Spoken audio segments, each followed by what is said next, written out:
உறுப்பினர்களுக்கு மிகவும் முக்கியமான ஒரு குறிப்பு அளிக்க விரும்புகிறேன். பேரவை நடவடிக்கைகள் தற்போது நேரலையாக ஒளிபரப்பு செய்யப்படுவதால் பேரவையில் உள்ள உறுப்பினர்கள் மிகுந்த கவனத்துடனும் எச்சரிக்கையுடனும் இருக்குமாறு கேட்டுக்கொள்கிறேன். ஏனென்றால் கடந்த வெள்ளிக்கிழமை அன்று பேரவையில் சில உறுப்பினர்கள் அவையில் உள்ள மற்ற உறுப்பினர்களை கேலி செய்யும் வகையில் செய்த முகபாவனைகள் மற்றும் சைகை மொழிகள் பேசியவை கடந்த 2 நாட்களாக சமூக வலைதளங்களில் ஊடகங்களிலும் வேகமாக பரவி வருகிறது. இது சட்டமன்ற பேரவையின் மாண்பையும் கண்ணியத்தையும் குறைக்கும் வகையிலான செயலாகும்.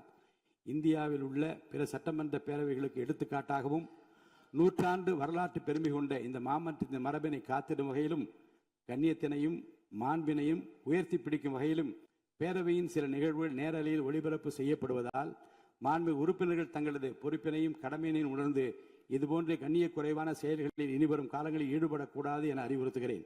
இதுபோன்ற செயல்கள் தொடர்ந்தால் அந்த செயல் அவையின் உரிமை மீறலாக கருதப்பட்டு சம்பந்தப்பட்ட உறுப்பினர் மீது நடவடிக்கை எடுக்கப்படும் என்பதையும் நான் தெரிவித்துக் கொள்கிறேன்.